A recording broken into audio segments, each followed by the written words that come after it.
శ్రీగురుభ్యో నమః. శ్రీ మహాగణాధిపతయే నమః. శ్రీ సరస్వతి నమః. భక్తులరా, వాల్మీకి మహర్షి రచించిన శ్రీమద్ రామాయణం యథాతథంగా చెప్పుకున్నాం. ప్రతి శ్లోకం యొక్క అర్థం చెప్పుకున్నాం.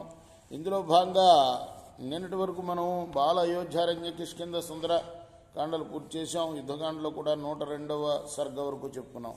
ఈ రోజున 103వ సర్గని చెప్పుకుందాం. చెప్పుకునే ముందు వాల్మీకి మహర్షిని ప్రార్థన చేసుకుందాం. కూజంతన్ రామ రామేతి మధురం మధురాక్షరం ఆరుహ్య కవితా శాఖం వందే వాల్మీకి కోకిలం. సమర్థ సద్గురు సాయినాథ్ మహారాజ్ की जय.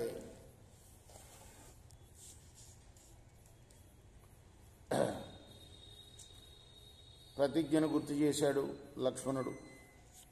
తనకు అక్కర్లేదన్నాడు యుద్ధం. చాలా విరక్తి చెందాడు రాముడు లక్ష్మణుడు పడిపోగానే. లక్ష్మణుడు కర్తవ్యాన్ని గుర్తు చేశాడు.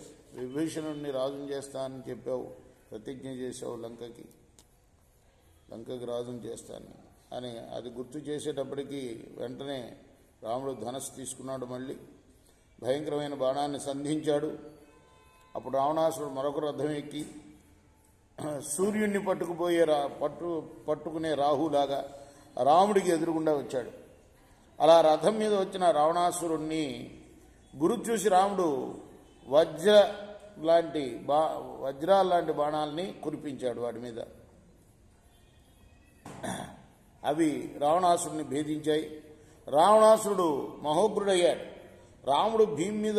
రాముడేమో భూమి మీద ఉండి, రావణాసురుడేమో రథం మీద ఉండి పోరాటం సరిగా లేదని దేవతలు, గంధర్వులు, దానవులు దేవేంద్రుడితో చెప్పారు. అప్పుడు దేవేంద్రుడు వెంటనే తన రథాన్ని తోలుకొనిపోమని తన సారథి మాతలితో చెప్పాడు. ఆ రథాన్ని దేవలోకంలో నుంచి మాతలు రాముడి దగ్గరికి తోలుకొని వచ్చాడు. ఆ రథ భాగాలన్నీ కూడా బంగారంతో చేసినవి.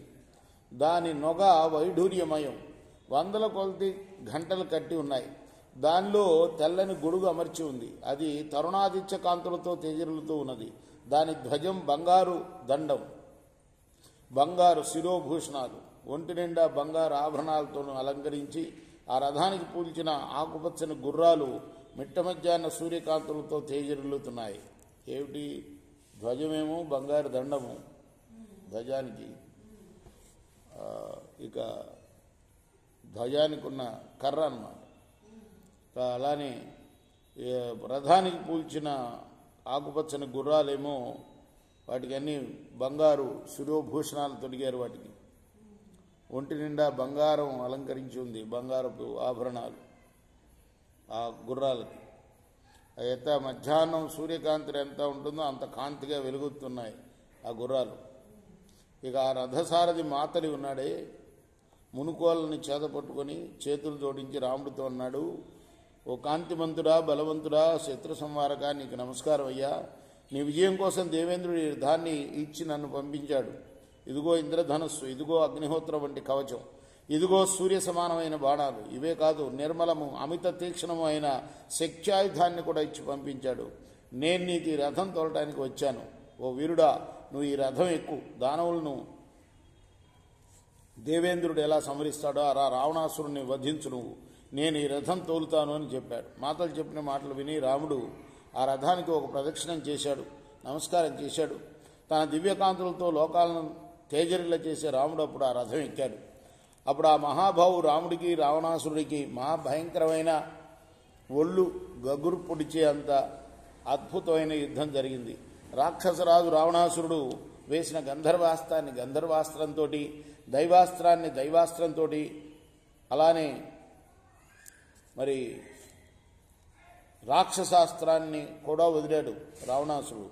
అప్పుడు రావణాసురుడు ధనస్సులో నుంచి వెలువడిన బంగారు బాణాలు మహావిష సర్పాల రూపం ధరించాయి. మంటలు మండుతూ ఉన్న ఆ నోళ్లతో నిప్పులు కక్కుతూ మహాభయంకరంగా నోళ్లు తెరిచి అవి రాముణ్ణి పట్టుకోవడానికి వచ్చినాయి. వాసుకితో సరిసమానమైన మహాసర్పాల మంటలు మండుతూ ఉన్న పడగలతో అన్ని దిక్కులా వ్యాపించాయి. అలా తనను చుట్టివేస్తున్న మహాసర్పాలను చూసి రాముడు ఏం అస్త్రం వేస్తాడు? గరుడాస్త్రం. అంతే కదా, సర్పాలకు విరుగుడు అయితే కదా, గరుడాస్త్రాన్ని వదిలాడు. అప్పుడు రాముడు ధనస్సులోంచి వెలువడిన బంగారు బాణాలు అగ్నిహోత్ర కాంతులతో తేజరులుతూ మరి గరుడ పక్షుల రూపం ధరించినాయి. ఆ గరుడ రూపం ధరించిన బాణాలు, సర్వరూపం ధరించిన బాణాలను అన్నింటినీ కూడాను, ఆ సర్పరూపం ధరించిన బాణాలన్నింటినీ కూడాను కొట్టివేశాయి. రావణాసురుడు తన రాక్షసాస్త్రం హతమైపోవడం చూశాడు. మహాఘోరమైన బాణవర్షం రాముడి మీద కురిపించడం మొదలుపెట్టాడు. వేల కొద్ది బాణాలు వదిలి రాముడిని రథం తోలుతున్న మాతల్ని నొప్పించాడు. అప్పుడు ఒక బాణం వదిలి ఆ రథ ధ్వజాన్ని పడగొట్టాడు. ఎన్నో బాణాలు వదిలి దేవేంద్రుడు గుర్రాలను నొప్పించాడు. రావణాసురుడు చేస్తూ ఉన్న ఆ మహత్కార్యానికి దేవతలు, గంధర్వులు, చారణులు, సిద్ధులు, మహర్షులు విషణ్ణులైపోయారు. రాముడు బాధపడటం చూసి విభీషణుడు, వానర వీరులు అందరూ కూడాను బాధపడ్డారు. రావణాసురుడు అనే రాహు, రాముడు అనే చంద్రుడిని పట్టుకోవడం చూసి బుధుడు ప్రజలకు అమంగళం చేయడం కోసం ప్రజాపతి దేవతాకము చంద్రుడికి ప్రియమైన రోహిణీ నక్షత్రాన్ని అప్పుడు ఆక్రమించాడు.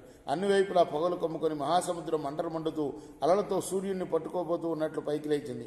సూర్యుడి కిన్నార తేజం మందగించింది. ధూమకేతువుతో చేరి సూర్యబింబం ఒక మొండంగా కనిపించింది. ఆకాశంలో స్పష్టంగా కనిపించే ఇంద్రదేవతాకము, అగ్నిదేవతాకము అయిన ఇక్ష్వాకు వంశీయుల విశాఖ నక్షత్రాన్ని అప్పుడు అంగారకుడు ఆక్రమించాడు. మహాసముద్రంలో మైనాక పర్వతం లేచినట్లు అప్పుడు దశగ్రీవుడు 10 తలలతోటి 20 చేతులతోటి ధనుర్ధనుడై నిల్చున్నాడు. ఆ రణరంగంలో అలా లేచిన దశగ్రీవుడిని రాముడు చూచాడు.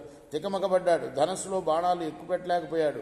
క్రుద్ధుడైపోయాడు. కనుబొమ్మలు ముడిపడిపోయినాయి. కన్నులు ఎర్రబడ్డాయి. చూపులతో దహించి వేసేటట్టు 10 తలలతో లేచిన రావణాసురుని చూశాడు. ఇది 103వ సర్గ. రేపు మనం 104వ సర్గను చెప్పుకుందాం. కృష్ణార్పణం. సాయి కృష్ణార్పణమస్తు.